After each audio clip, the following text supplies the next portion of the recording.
à la présentation suivante. C'est un symposium.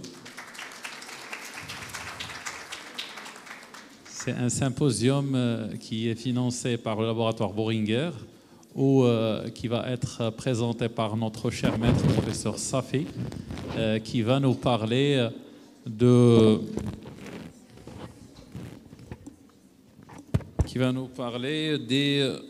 la néphroprotection des glyphosines vers une extension de l'AMM. À vous la parole, cher maître. Merci, mon cher ami.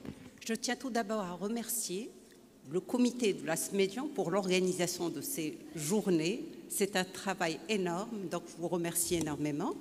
Et pour ma part, j'ai à présenter la néphroprotection avec les inhibiteurs du SGLT2, surtout que cette année, on a eu une extension des AMM et donc nos malades, nos diabétiques peuvent profiter encore plus de la néphroprotection.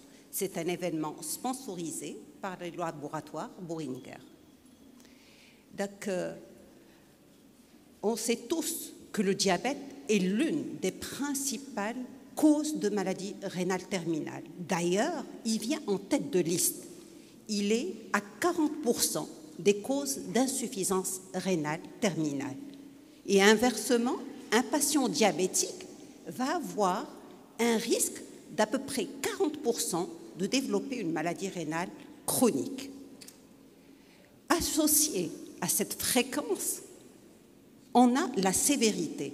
En effet, un diabétique qui va présenter une albuminurie va augmenter son risque de mortalité de 18%. Et s'il a une insuffisance rénale, il va augmenter son risque de mortalité de 23%. Et s'il a les deux associés, on va avoir une augmentation de la mortalité à peu près de 47%.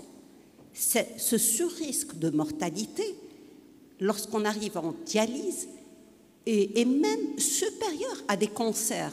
Comme vous le voyez ici, les patients qui passent en dialyse ont un risque de cancer supérieur par rapport à ceux qui développent un cancer du sein, de la prostate ou un cancer colorectal, ce qui témoigne donc de vraiment la sévérité de cette pathologie. Et donc, on le sait tous, le traitement du diabète ne doit pas viser uniquement le traitement donc, de l'équilibre glycémique, mais avoir plutôt une vision holistique, cherchant à protéger le rein, les organes cibles, le rein, le cœur, entre autres. Et parmi les médications qui vont promouvoir cette protection, on a en tête de liste deux grandes classes, les agonistes du GLP-1 et les inhibiteurs du SGLT2, mais on va focuser essentiellement sur les inhibiteurs du SGLT2. Donc ceci, on va le dérouler sous forme d'un cas clinique. Donc sur ce cas clinique, donc, comme vous le voyez, j'ai une patiente de 61 ans qui est diabétique depuis 13 ans et on a comme facteur de risque donc une hypertension artérielle, donc une surcharge pondérale. Je ne sais pas si vous voyez la flèche. Donc, le pointeur, s'il vous plaît. Est-ce qu'il y a un pointeur? Donc, comme facteur de risque, nous avons une hypertension artérielle, une surcharge pondérale, une dyslipidémie. Ça va, merci. Donc, une dyslipidémie.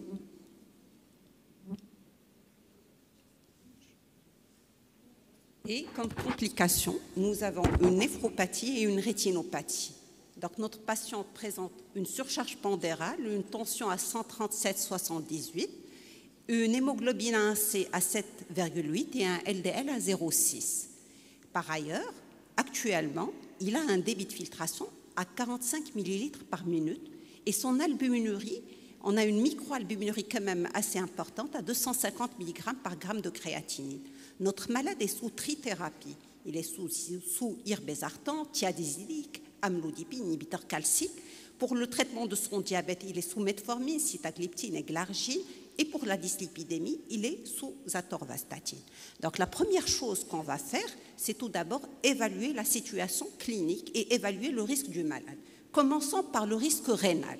Pour le risque rénal, le KDIGO a bien délimité le risque de nos malades avec une altération de la fonction rénale.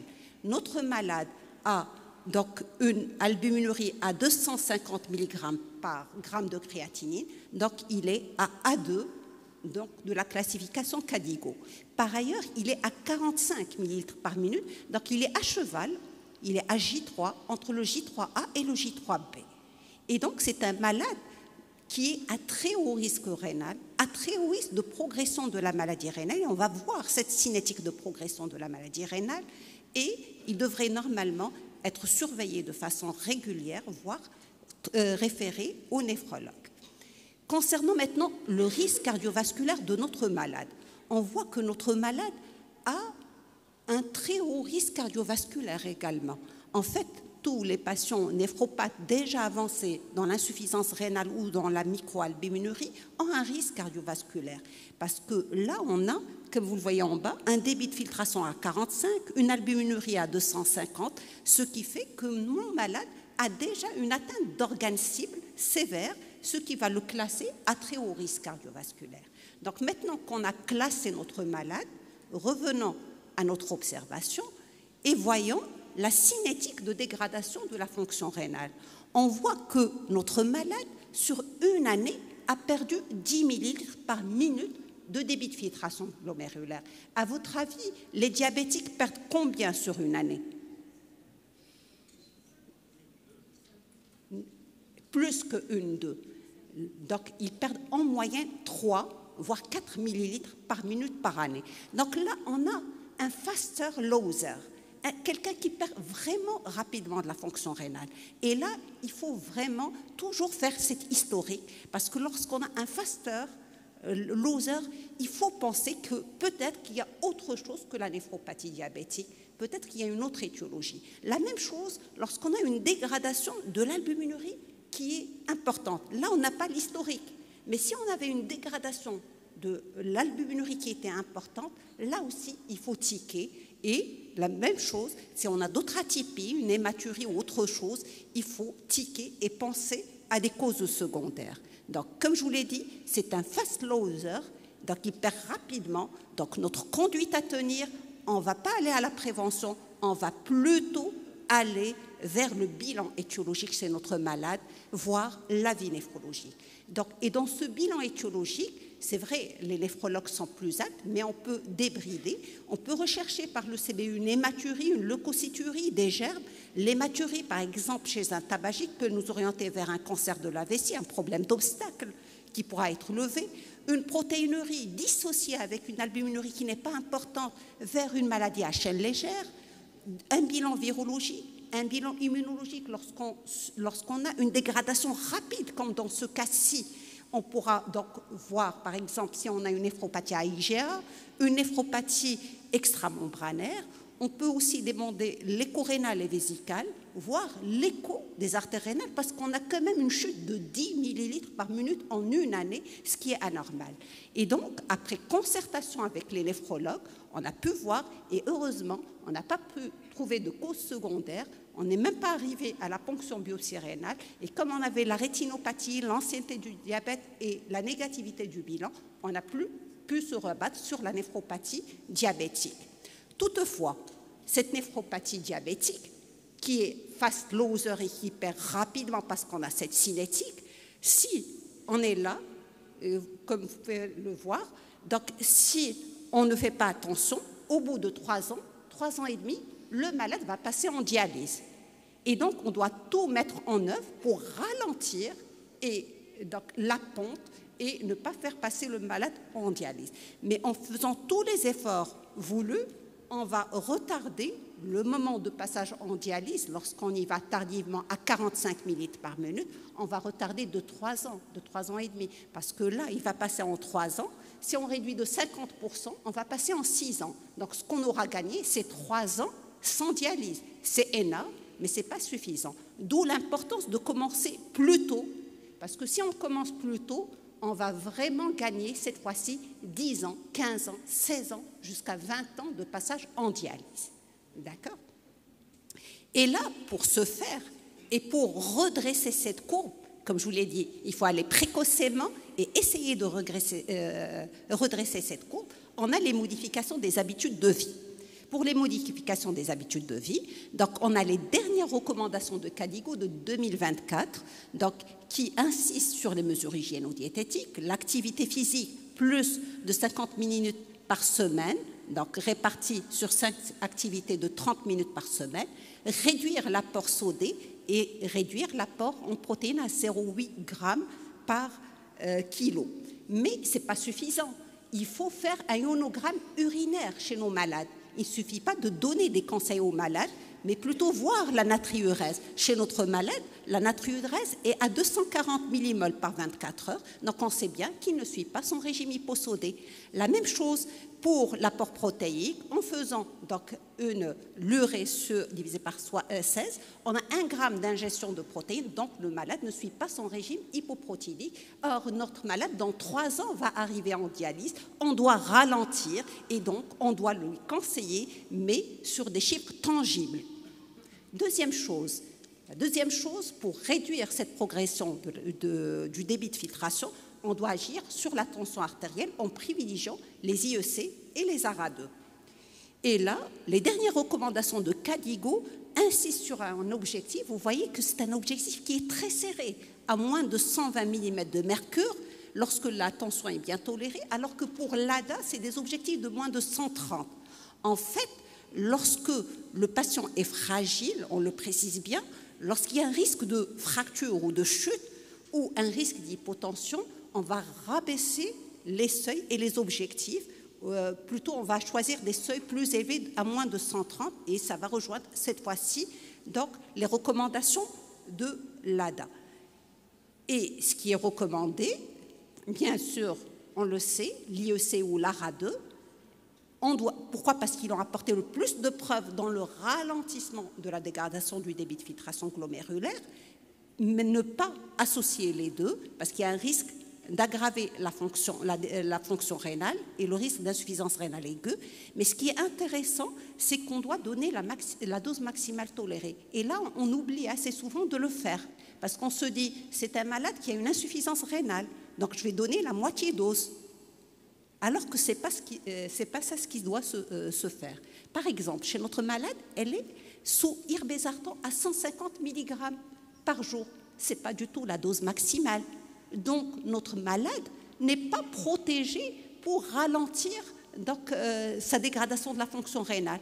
Il faut maximaliser la dose parce que les études ont prouvé un bénéfice de réduction avec les IEC ou les ARA2 à pleine dose ou à la dose maximale tolérée. Donc, augmentant la dose, mais bien sûr, en étant sécurisant, c'est-à-dire sans induire d'hypotension et en vérifiant la kaliémie et la créatinémie dans les 2 à 4 semaines. D'ailleurs, le KDIGO nous dit que même en cas d'hyperkaliémie ou de dégradation de la fonction rénale, il faut aller au maximum vers les mesures alternatives, enlever les interactions médicamenteuses, réduire les diurétiques et ne penser qu'en dernier recours à réduire l'IEC ou l'ARA2 ou à le soustraire. Ce n'est pas la première chose à commencer par faire parce que l'IEC ou l'ARA2 a bien prouvé son effet sur la néphroprotection. On arrive maintenant au contrôle glycémique en privilégiant bien sûr les inhibiteurs de SGLT2, voire les agonistes du GLP1. Et là, ça peut se comprendre tout d'abord par l'aspect mécanistique. On sait que les inhibiteurs du SGLT2 agissent sur des paramètres intermédiaires, à savoir la baisse de la glycémie, la baisse de la tension, du poids, de l'acide urique. Tous ces paramètres vont in fine réduire la protéinurie et donc préserver la fonction rénale, mais essentiellement aussi en renversant l'hyperfiltration, en réduisant la micro- et la protéinurie, en réduisant l'inflammation et la fibrose. Et là, je vous montre le mécanisme d'action des inhibiteurs du SGLT2 qui agissent en ayant un effet natriurétique, une augmentation de la concentration du sodium au niveau de la macula densa, ce qui va entraîner une vasoconstriction de l'artériole afférente qui, contrairement au bloqueur du système rénine-angiotensine, qui lui entraîne une vasodilatation de l'artériole efférente. Donc, on a des mécanismes complémentaires qui vont, in fine, réduire la pression, donc la protéinurie, donc la dégradation de la fonction rénale. Mais est-ce qu'on a des preuves? On vient de voir le mécanisme. Est-ce qu'on a des preuves? surtout pour la maladie rénale. Eh bien, pour la maladie rénale, l'histoire a commencé par les études de Kovold. Ce n'étaient pas des études destinées du tout pour le rein, c'était des études destinées pour les inhibiteurs du SGLT2 pour établir la sécurité cardiovasculaire des inhibiteurs du SGLT2. D'accord? Or, dans ces études de Kovold, vous voyez que même on a des critères secondaires rénaux, même si ce n'était pas le critère principal de ces études qui devait démontrer une neutralité, une sécurité cardiovasculaire. Eh bien, dans ces études, vous voyez que, en fait, on n'avait pas d'insuffisance rénale que dans 30% des cas, ou moins de 30% des cas. On n'avait pas de macroalbuminurie que dans 40% des cas. Mais revenons à notre fameuse courbe. Qu'est-ce que je vous disais tout à l'heure? Qu'il fallait agir trop tôt. Parce que lorsqu'on agit trop tard, on ne gagne pas beaucoup d'années sans dialyse. Et qu'il faut agir sur des malades à ce niveau-là. C'est vrai que ce sont des études de prévention secondaire et non pas dédiées à la maladie rénale. Et qu'est-ce qu'on voit? Là, tout le monde connaît la sécurité cardiovasculaire, l'effet sur la mortalité cardiovasculaire, particulièrement pour l'empagliflozine, qui a un effet significatif, pour la mortalité totale, là aussi avec l'empagliflozine, pour l'insuffisance cardiaque, ça on le connaît, donc un effet homogène de toute la classe, mais ce qui retient notre attention, c'est le critère rénal. Et bien le critère rénal dans cette population sans vraiment d'atteinte rénale sévère, on a un bénéfice rénal qui est bien démontré dans les différentes études. Et c'est de là que l'histoire est née pour voir est-ce que ces médications vont être plutôt bénéfiques, et on va s'intéresser cette fois-ci à la maladie rénale tout court, et peut-être qu'on va s'étendre vers d'autres pathologies. Donc, on avait, avant de passer aux études sur la maladie rénale, on avait les études sur l'insuffisance cardiaque à fraction d'éjection préservée avec les inhibiteurs de SGLT2 et les insuffisances cardiaques à fraction d'éjection réduite. Et là aussi, on avait des critères secondaires rénaux qui étaient positifs. Mais je ne vais pas m'attarder sur ça. Je vais aller directement sur les études rénales. Et là, ce sont les études avec les inhibiteurs du SGLT2, donc dédiées au rein. Et vous allez voir qu'il y a des petites différences. Par exemple, pour l'étude Credence, c'est une population de patients diabétiques, à la différence de DAPA et de LOMPA, où on avait aussi bien des diabétiques que des non-diabétiques. Pour l'étude Credence, on voit que le seuil était abaissé à 30. Mais on commence à se dire pourquoi ne pas faire mieux. Donc pour le DAPA, on a encore abaissé le seuil à 25. Et pour l'OMPA, on est encore descendu à 20 ml par minute. Il y a encore une autre différence. Pour l'étude Credence et DAPA, on avait des malades qui, avec l'insuffisance rénale, avaient une albuminurie. Alors que dans l'étude EMPAREC, on avait des malades avec insuffisance rénale sévère sans albuminurie. Quels sont les résultats? Eh bien, par exemple, pour l'étude EMPAREC, sur le critère rénal et cardiovasculaire, le critère primaire, on a une réduction donc, de 28%, ce qui est énorme, et une réduction de 50% du débit de filtration. Comme je vous l'ai dit tout à l'heure, notre malade va à 10 ml par minute, il va très vite, donc on va réduire à 5 ml par minute. Si on était allé un peu plus tôt, ça aurait été mieux. Et vous voyez ici que le patient soit diabétique, qu'il ne soit pas diabétique, quel que soit le degré de l'insuffisance rénale, et que le malade soit ou pas sous bloqueur du système rénine-angiotensine. Donc, in fine, ces études, et particulièrement l'étude EMPAREC-Kidney, a démontré le bénéfice de ces inhibiteurs du SGLT2 chez l'insuffisant rénal sans albuminurie, ce qui ne se faisait pas avant, pour des débits de filtration encore plus bas, à 20 cc par minute, pour des patients avec et même sans inhibiteur, sans bloqueur du système rénine-angiotensine, et des patients diabétiques et non diabétiques, comme pour la DAPA-CKD. Ceci va nous mener à changer donc, nos recos et à étendre les AMM.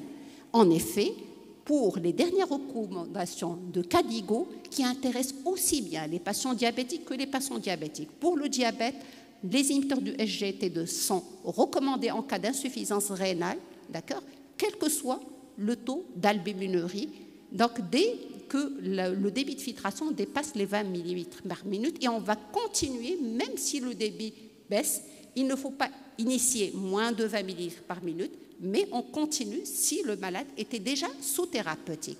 Pour les patients, par contre, non diabétiques, on insiste sur, à partir de 20 millilitres par minute, pour prescrire les inhibiteurs du SGLT, donc en cas d'insuffisance rénale, mais ils doivent avoir une albuminurie et on peut aussi ne pas avoir d'albuminurie, c'est un critère 2B.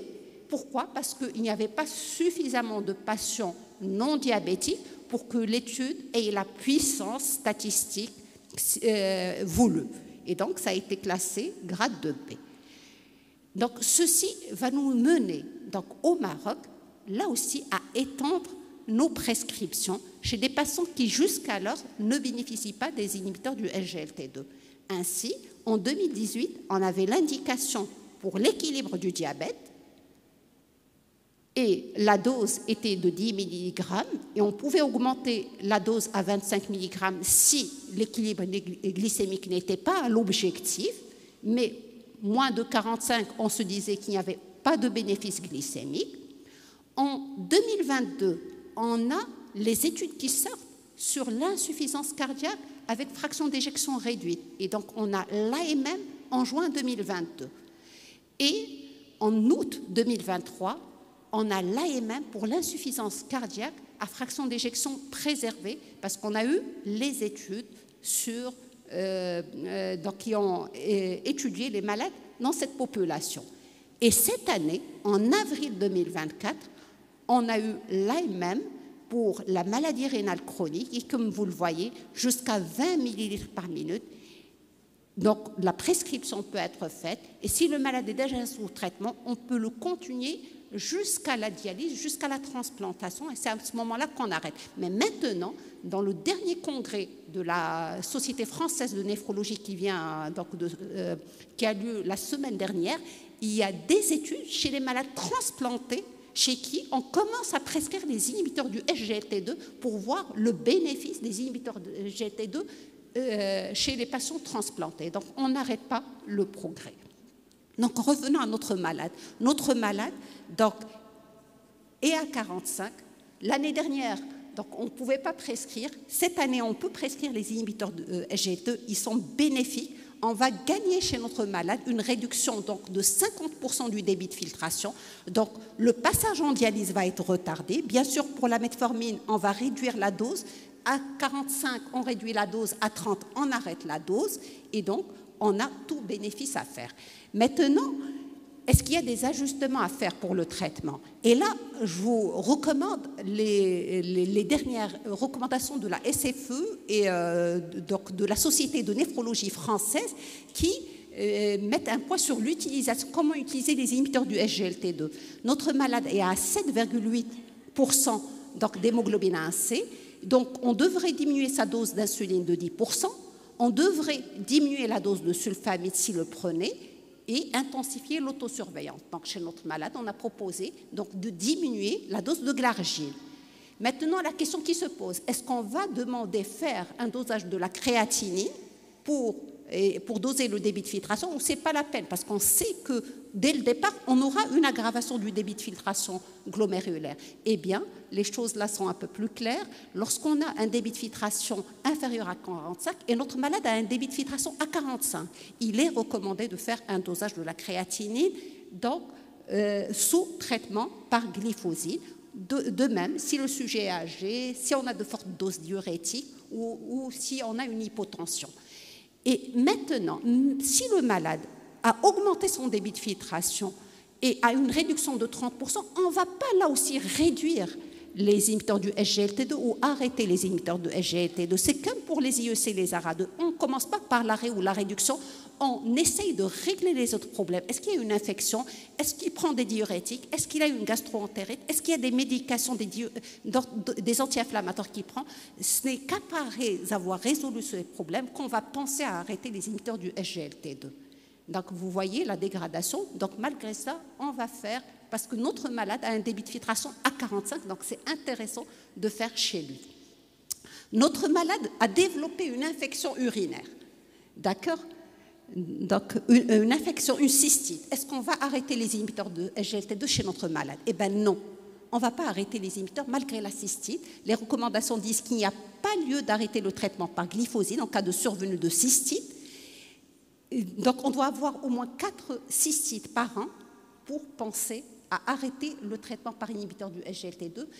Toutefois, il faut éduquer le malade, avoir une bonne hygiène, d'accord, et donner un traitement s'il a une cystite. Par contre, si le malade fait régulièrement ou il est très immunodéprimé, c'est à ce moment-là qu'on va peser la balance bénéfice-risque. Et comme vous le voyez, chez notre malade, 3 ans, il a 3 ans pour passer en dialyse. Donc, on a beaucoup de bénéfices à tirer, à maintenir, malgré la cystite, le traitement par les inhibiteurs de SGLT2. Donc, chez notre malade, est-ce qu'il y a encore autre chose à faire? Donc, il y a un petit risque résiduel parce qu'on a réduit de 50% en une année, de 45, on est passé à 40 millilitres, donc on a gagné, mais ce n'est pas tout à fait ça. Donc, qu'est-ce qu'on peut proposer? Les agonistes du GLP-1, la finérenone, qui est un antiminéralocorticoïde non stéroïdien. En effet, on a cette année, on a la sortie de l'étude FLOW qui montre que chez des patients avec néphropathie avancée, avec du sémaglutide à la dose de 1 mg par semaine, ce n'est pas la dose qu'on donne pour l'obésité. Et pour ces malades-là, on a une réduction, donc des malades qui étaient déjà sous IEC-ARA2, on a une réduction de 24% du critère rénal et bien d'autres critères rénals. Donc sémaglutide rentre en compétition. Et on a aussi la finérenone avec l'étude Fidelio qui réunit deux études. Et là, chez des malades protéinuriques et chez des malades qui ont une insuffisance rénale, on a un bénéfice cardiovasculaire, mais aussi un bénéfice rénal. Donc, on va vers la quadrithérapie, comme pour l'insuffisance cardiaque, IEC ou ARA2, inhibiteur du SGLT2 et dans l'avenir proche, les agonistes du GLP-1 maintenant avec la sémaglutide, voire avec la finérenone. Donc ça, c'est pour les recommandations de Kadikou. Là, pour dire que les inhibiteurs du SGLT2 peuvent réduire l'hyperkaliémie due aux antiminéralocorticoïdes. Et je finirai que donc il faut avoir une vision holistique et qu'il faudra agir pour la maladie rénale, pour retarder le passage en dialyse, agir grâce aux mesures hygiéno-diététiques, aux IEC, aux ARA2, aux inhibiteurs du SGLT2, donc dans l'avenir très proche. Donc nous avons les agonistes du GLP-1 avec la sémaglutide et la finérenone.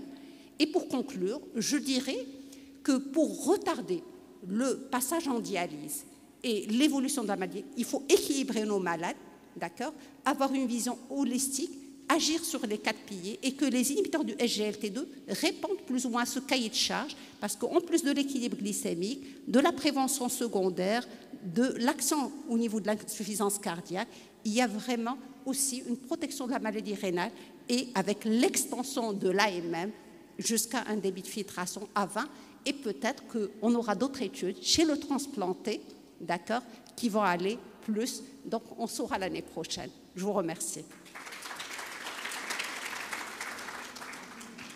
Merci, professeur Safi, pour cette présentation. Et la parole est à la salle. Si vous avez des questions, on va accepter 2 questions. Il n'y a pas de questions? Alors, je vais poser une question à professeur Safi. Alors, leur place, la place des glyphosines, en particulier l'empagliflozine et la dapagliflozine qui sont sur notre marché, est indéniable en matière de maladies rénales chroniques. La question, quand j'ai un patient qui a ça et qui n'a pas encore, c'est pas comme votre patient qui a déjà l'irbesartan, est-ce que les mettre en même temps ou peut-être d'abord commencer par les sartans avant de passer aux glyphosines? Qu'est-ce que vous en pensez? Alors qu'il y a certains experts qui ont parlé de la possibilité de mettre tout à la fois. Comme l'insuffisance cardiaque, qu'est-ce que vous en pensez? Oui, effectivement, pour l'insuffisance cardiaque, on dit, pour l'insuffisance cardiaque, par exemple, pour l'insuffisance cardiaque, je vais vers l'insuffisance cardiaque pour retourner pour la néphropathie. Pour l'insuffisance cardiaque, il y a 2 volets, l'insuffisance cardiaque à fraction d'éjection réduite et l'insuffisance cardiaque à fraction d'éjection préservée. Donc, pour la fraction d'éjection réduite, on va vers la quadrithérapie d'emblée. Pour la fraction d'éjection préservée, L'inhibiteur du SGLT2 fait mieux que les autres, donc on commence par les inhibiteurs du SGLT2. Maintenant, pour la néphropathie. Pour la néphropathie, c'est la personnalisation, c'est l'individuation du traitement. Lorsqu'on a un patient qui est fragile, qui a une tension artérielle qui est limite, qui a une débit de filtration qui est bas, donc je ne vais pas associer les deux, parce que je risque, en donnant les deux, que le traitement soit mal toléré. Par contre, chez quelqu'un qui a des chiffres tensionnels donc, corrects, qui n'est pas fragile et qui n'a pas donc, une insuffisance rénale sévère, qui n'est pas en pré-dialyse entre les 30 et les 20, à ce moment-là, je pourrais associer les deux. Donc, il n'y a pas de problème, en surveillant, bien sûr. Donc, c'est l'individualisation. Oui, une autre question.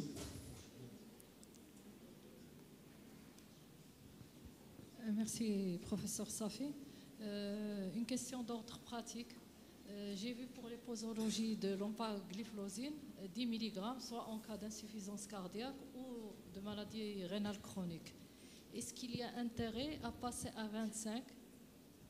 Parfois, on a des demandes des cardiologues de passer à 25 et je me demande, est-ce qu'il y a intérêt, est-ce qu'il n'y a pas un surrisque pour nos malades ? D'accord. Merci. Donc, là aussi, c'est une question intéressante. Est-ce qu'on donne le 10 ? Puisque le 10 fait bien, pourquoi ne pas aller vers le 25 ? D'accord ? Sur l'équilibre glycémique, c'est bien prouvé. Donc, le 10 est bénéfique. Et lorsqu'on augmente à 25, on a un meilleur équilibre.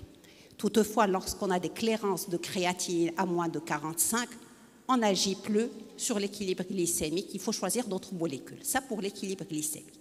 Maintenant, pour la néphropathie, on sait que 10, donc c'est bénéfique. Le 25, on serait tenté pour dire pourquoi pas. Peut-être que les courbes...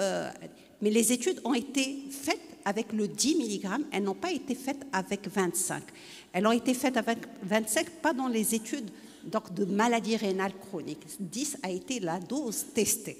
D'accord ? Et donc, on n'a pas de preuves quant à la sécurité du 25. D'accord ? Et en absence de preuves, c'est vrai qu'on serait tenté de dire pourquoi ne pas essayer le 25 et voir, puisqu'on a ce bénéfice magnifique. Mais tant qu'on n'a pas de preuves, donc on craint de nuire aux malades. Et donc, on se dit, surtout là aussi, si le malade est un malade fragile, avec un débit de filtration qui est limite, qui s'approche des 20, entre 30 et 20, on ne va pas donner des doses. Et même pour les malades moins atteints sur le plan rénal, on n'a pas de preuves. On n'a pas de preuves et on ne sait pas la sécurité. Donc, on ne tente pas. Merci, professeur Safi. Oui, professeur Gauthier, vous avez une question ? Oui, j'ai une question-remarque, c'est concernant la créatinine, qui pour moi est un truc de néphrologue pour montrer leur valeur ajoutée. Je pense que ça ne sert à rien, on ne le fait plus, ça embête les malades. Je voulais avoir votre sentiment là-dessus. Il n'y a absolument aucun risque. Bah oui, ça augmente un peu de 20% la créatinine et après ça va redescendre. Je veux dire, je ne comprends pas cette pression des néphrologues. On a eu la même en France. Voilà, donc je voulais avoir votre sentiment là-dessus. Donc je pense que tout à l'heure j'ai dit que on va y aller selon le patient. On va individualiser. Donc la surveillance de la créatinine, c'est les néphros. C'est vrai que c'est des recommandations endocrines ou néphros faites en France d'ailleurs, qui là disent que le dosage devrait être fait lorsqu'on est limite. Parce que lorsqu'on a, par exemple, un débit de filtration à 20 et qu'on va chuter à moins de 15 et on va faire rentrer peut-être le malade en dialyse, ça pose peut-être problème. Il faut être attentif à ce niveau-là. Par contre, si on a des débits de filtration on est déjà sécurisant, ce n'est pas la peine de faire la surveillance. C'est pas la peine. Merci, professeur Safi. Merci à tous les intervenants de cette matinée.